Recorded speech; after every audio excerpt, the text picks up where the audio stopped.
ಅರ್ಜಿ ಮಾಡಿದ್ರೆ ಆಮೇಲೆ ಎಲೆಕ್ಷನ್ ಕಮಿಟಿ ಎಲೆಕ್ಷನ್ ಆಮೇಲೆ ಅರ್ಜುನ ಪರಿಸ್ಥಿತಿ ಯಾವುದು? ಮಲೆನಾಡಿನ ಬಗ್ಗೆ ಮಾತಾಡ್ತೀವಿ ಪ್ರವಾಹ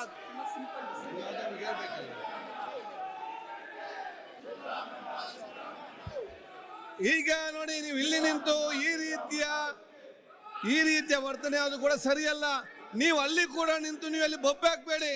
ಅತಿವೃಷ್ಟಿ ಅನಾವೃಷ್ಟಿ ಯಾರ್ದು ಒಬ್ಬರು ಮಾತಾಡಿ ಯಾರು ನೀವೆಲ್ಲ ನಿಂತ್ರೆ ಏನ್ ಮಾತಾಡ್ಲಿಕ್ಕೆ ಆಗ್ತದೆ? ಯಾರಾದ್ರೂ ಒಬ್ಬರು ಅದನ್ನು ಮಾತಾಡಿ. ನೀವೆಲ್ಲರೂ ಆ ರೀತಿ ಬೊಬ್ಬೆ ಏನಾಗುದಿಲ್ಲ ಅಲ್ಲಿ. ನೋಡಿ, ಇಲ್ಲಿ ಅತಿವೃಷ್ಟಿ ಆಗುವಂತ ಮಳೆಗಾಲದಲ್ಲಿ ಆಗ್ಬೇಕಲ್ಲ, ಇದರಲ್ಲಿ ಯಾಕೆ ಆಗ್ಲಿಲ್ಲ ಅಂತ ನೋಡಿ. ಈಗ ನೀವಿಲ್ಲಿ ಏನ್ ಮಾಡ್ತೀರಿ? ಮಳೆಗಾಲದ ಅಧಿವೇಶನ ಅಂತ ಹೇಳಿ ಮಳೆಗಾಲ ಒಂದು ಬಿಟ್ಟು ಬೇರೆಲ್ಲ ಇಲ್ಲಿ ನೀವು ಬಹುಶಃ ಇವತ್ತು ಆಗ್ತಾ ಇದ್ದೀರಿ. ಇದು ಸರಿಯಾ? ನೀವು ಉತ್ತರ ಕೇಳಿ, ಉತ್ತರ ಕೊಟ್ಟ ನಂತರ ನಿಮ್ಗೆ ಸಮಾಧಾನ ಆಗದಿದ್ರೆ ನೀವೇನ್ ಬೇಕಾದ್ರೂ ಮಾಡಿ. ಇದು ಮುಖ್ಯಮಂತ್ರಿಗಳ ಉತ್ತರವೇ ನೀವು ಕೇಳುದಿಲ್ಲ ಅಂತ ಏನ್ ಮಾಡ್ಲಿಕ್ಕೆ ಸಾಧ್ಯವಾಗ್ತದೆ? ನೀವು ಅಲ್ಲಿ ನಿಂತು ಈ ರೀತಿ ಬೊಬ್ಬೆ ಹಾಕಿದ್ರೆ ಯಾರಿಗೆ ಅಲ್ಲಿ ಕೇಳ್ತದೆ? ನೀವು ಯಾರಾದ್ರೂ ಮಾತಾಡಿ, ಅದು ಎಲ್ಲರೂ ಮಾತಾಡಾಗ್ತದ? ಸ್ಪೀಕರ್ ಅವರೇ, ನಿಮ್ಮ ಆತ್ಮಸಾಕ್ಷಿ ಒಪ್ತದ?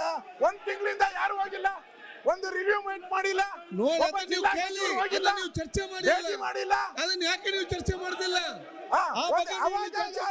ಚರ್ಚೆ ಅಲ್ಲಿ ಯಾರು ಈಗ 177 ಕೋಟಿ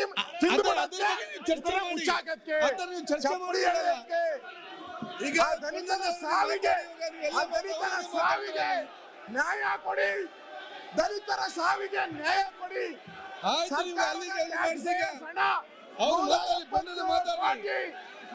ಟ್ಯಾಕ್ಸ್ ಕೊಡಿ. ಮಾತಾಡ್ಲಿಕ್ಕೆ 170 ಕೋಟಿ ಲೂಟಿ ಮಾಡಿದ್ದಾರೆ. ಬೆಲೆ ಕೊಡಿ. ಒಂದು ತಿಂಗಳಿಂದ ಮಳೆ ಬರ್ತಾ ಇದೆ, ಒಬ್ರು ಹೋಗೇ ಇಲ್ಲ, ಒಬ್ಬ ಜಿಲ್ಲಾ ಮಂತ್ರಿ ಹೋಗಿಲ್ಲ, ರೆವಿನ್ಯೂ ಮಂತ್ರಿ ಅವರು ನಮ್ಮ ಉಪಸಭಾಧ್ಯಕ್ಷರು ಅರ್ಜಿಗಳನ್ನು ಒಪ್ಪಿಸುವುದು ಮಾಡ್ತಾ ಇರೋ ಹುನ್ನಾರ,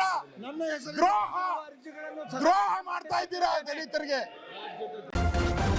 ನ್ಯೂಸ್ ಫಸ್ಟ್ ನಿರ್ಭೀತಿಯಿಂದ ನಿಮ್ಮ ಪರವಾಗಿ.